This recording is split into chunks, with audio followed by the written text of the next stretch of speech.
Hey guys, Taylor here, inside Guild Wars 2. This is the final beta weekend for Heart of Thorns. As such, I am looking through all of the major changes that are coming to professions in the new expansion.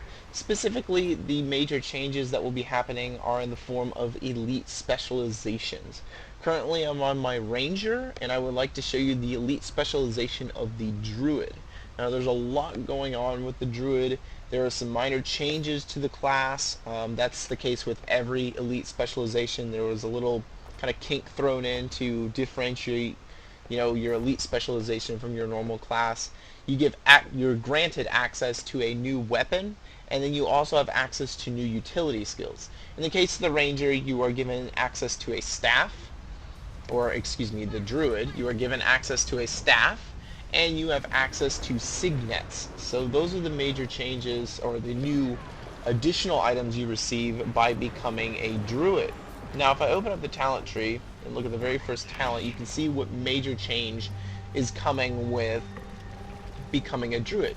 And it is Celestial Being. You can equip staves and gain access to glyphs. You can become a celestial avatar once you gain enough astral force. Generate astral force by healing allies and damaging foes. Now I do want to say before we go any further that the Ranger or the Druid is probably the one specialization that is most likely to kind of change a bit before Heart of Thorns releases. It is by far the most raw of all of the elite specializations, so there could be some minor changes, but mostly you're going to be seeing what you will be getting when the expansion actually launches. So I'm going to have to do things a little bit differently here. I'm going to look at the glyphs first, and then we will look at the staff, and then we will look at the celestial avatar and the glyphs. Because the glyphs all change once you go into Celestial Avatar, and then lastly we'll look at the talent tree as a whole. So to start off with the glyphs, the first one we have is Glyph of Rejuvenation. Apply significant healing to yourself and minor healing to your allies. So pretty simple, heal right there. The second glyph is Glyph of Alignment. Damage and apply conditions to nearby foes. So go ahead and use this here, as you can see right there. Pretty flashy. I'm going to move forward so people can see a little bit better. The third glyph is going to be Glyph of Equality. You daze nearby foes. So use this here. You can see it's just kind of an explosion on you. And then the last one here is going to be Glyph of Empowerment. Increase outgoing damage of nearby enemies. Now before we do that, let me switch to this. Increase outgoing damage of nearby enemies. So it's a damage buff. I'm going to go ahead and use this here, and then there we go. Let's move into combat.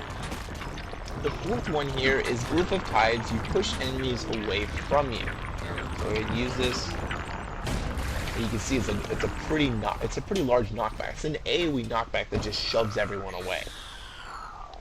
The last glyph you have here is Glyph of Unity. You tether yourself to nearby foes. Whenever you take damage, deal damage to the foes tethered to you. So, I'll go ahead and come up close and use this, and now I'm tethered to the foe, and damage takes effect.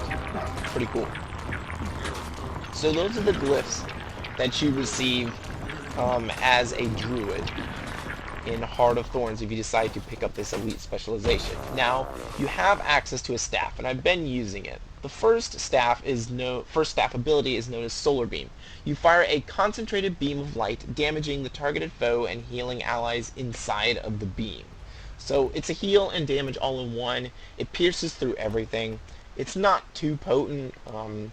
ArenaNet did say they were going to be buffing the damage a bit, but we'll see what actually happens. The second ability, well, you've already seen it, but I'll show it to you right here. It's just a straight beam. The second ability is Astral Wisp. Send a wisp to attach to your foe. While attached, it will circle the foe, healing allies it passes through. So, send there, then you see the wisp floating around. And it can heal people that it passes through if they are close enough to the foe. Now, I honestly don't know how that's going to work with very large bosses, if the radius of the wisp travels is larger or it still is a very small radius. That's kind of something that I'm a little confused about, and I'm not sure how that's actually going to function. The third is Ancestral Grace. Become a wisp of natural energy traversing to the target location. When you reach the target, heal nearby allies. Now, as you notice, Druid is very heal heavy, very heal intensive ability. So as you can see there's no damage, because I was right on the target, but I jumped to a location and healed them. The fourth is Vine Surge. Send forth vines that immobilize enemies and cleanse conditions from allies. So it's cleansing and immobilization all in one. And it's got this kind of, projectile skill shot type thing. You can see right here, I'm going to send it out, and the vines are just going to pour out and attack. So that's pretty cool. The last ability here is known as Sublime Conversion. Summon an energy barrier that causes enemy projectiles to heal on impact. So basically, if you're being just like bombarded with, let's say another ranger is, sending tons of arrows your way, you can put this in front of you, and all of those arrows will turn into healing. So that's a pretty cool barrier to have, and a heal utility to have when you're in combat. I don't know how much effect it'll have in PvP because the positioning is really difficult, but in PvE, that will have some huge merits to be used. So those are all of the staff abilities. Now, as you deal damage, if you didn't notice in the tooltip here, I'm going to pull this up again so we can explain Celestial Avatar a little bit better. You gain Astral Force per heal. 2.5% of your heal is counted towards Astral Force, and 1/4% of your damage is counted towards Astral Force. And once it builds up, you can switch into Celestial Avatar form. This is a new form, and it's complete healing at the moment. I don't know if they're going to change this, but right now it is complete healing at the moment. And you'll notice when I switch that all of my glyphs will change as well. So I'm gonna have to constantly be building up to go through all of this because there's a lot to go through. But we will begin, and I will start with the abilities for your Celestial Avatar. So we'll transform into Celestial Avatar. The first one is Cosmic Ray. Call down energy onto the target area to heal allies. So it's just a beam, straight beam, just like that. The second is Seed of Life. Summon a seed that heals and cleanses nearby allies of conditions when it blossoms. So there's a seed right there, and it blossoms, and then heals and cures. So as you can see, the Celestial Avatar did not last very long. I'm already out of it, but you can see right here I'm building it up again. This staff number 1 is an excellent ability for it to build up, and I'm already back to this so I can switch back into it.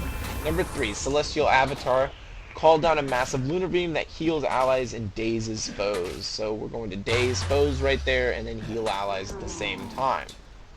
The fourth ability here is Rejuvenating Ties. Gather a tidal force to rapidly heal nearby allies. So you can see right here, it's on me, it travels with me, it's pretty cool. Now I don't know if you noticed, that's the second time I've exited Celestial Avatar.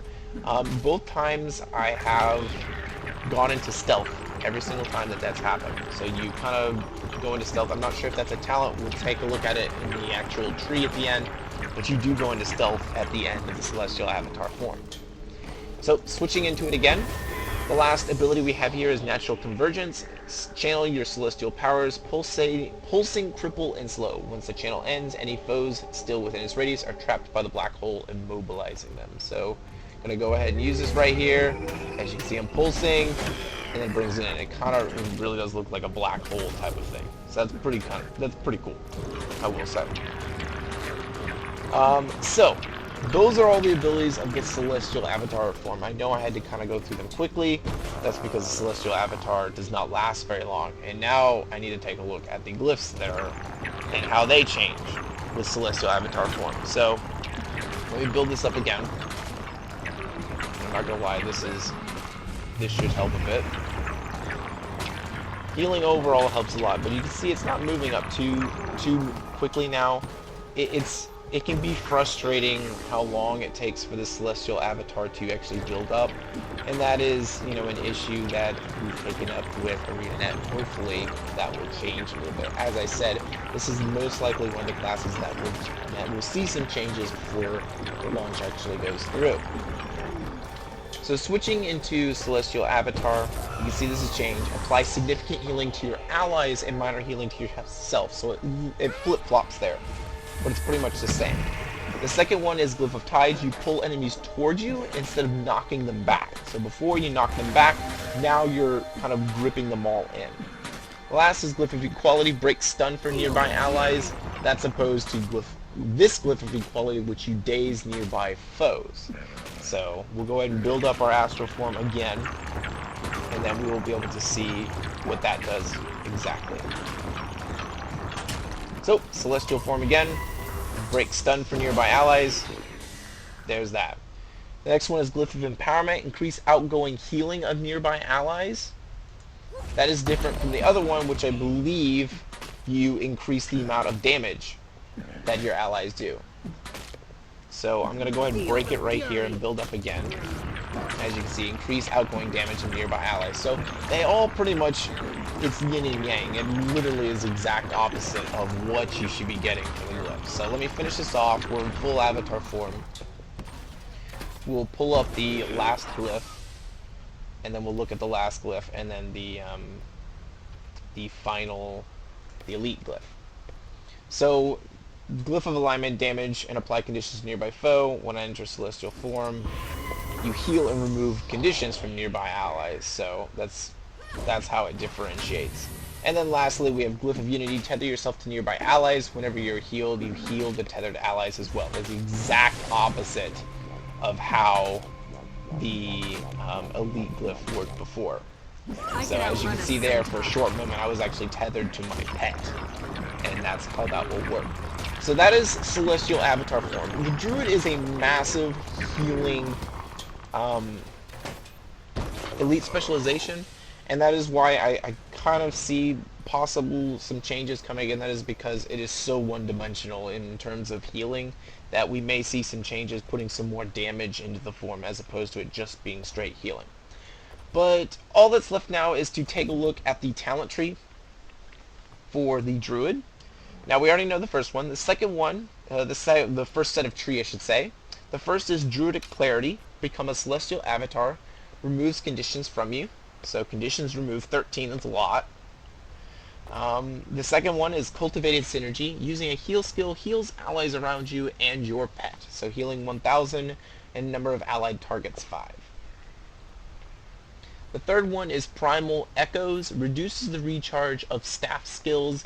Daze nearby foes when you swap to a staff. So this completely uses the staff. Remember, you're not required to use a staff. You can use a longbow if you want to as a druid. I have a longbow equipped. Unless they change something with the coefficients on how quickly it takes to get to astral form, you pretty much will be using a staff. Hopefully that changes, but I can't make any guarantees. The second minor talent is Live Vicariously. When you heal an ally, you yourself are also healed, so once again playing very heavily into the healing aspect of the druidism. In the second tree we have Celestial Shadow. Grant super speed and stealth to nearby allies when leaving Celestial Avatar form. So that's what I was explaining with when I left Celestial Avatar form, I kept getting stealth. It comes from this talent. The second talent here is Verdant Etching. Reduces the recharge of glyph. Activating a glyph skill plants a seed. So, Seed of Life. Summon a seed that heals and cleanses nearby allies and conditions when it blossoms. It's the exact same thing as it's one of the, I believe it's the Celestial Avatar number 2. There's a Seed of Life. So that is what that ability does right there. The third ability is Natural Stride. Reduces duration of movement impairing conditions. Your movement speed is increased as long as you have none of these conditions. So you have a permanent movement speed increase. That's pretty awesome. You will always move at 33% movement speed as a druid if you decide to take Natural Stride. The fourth minor here is Natural Mender. Increases outgoing healing whenever you heal another ally. So, once again, really plays into the healing of being a druid. And then the final tree, we have Grace of the Land. While you are in Celestial Avatar, your allies gain reduced incoming condition damage. So there's a condition negate right there. The second one is Lingering Light. Healing an ally creates a wisp that orbits you and heals allies it touches.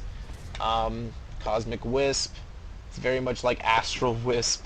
So, very similar. Cosmic Wisp, summon a wisp that orbits you while attached. It will circle you and heals allies it passes through. This skill cannot heal the same ally more than once within the interval. So it's basically the same as the Astral Wisp over here. The last ability in the tree here is Ancient Seeds.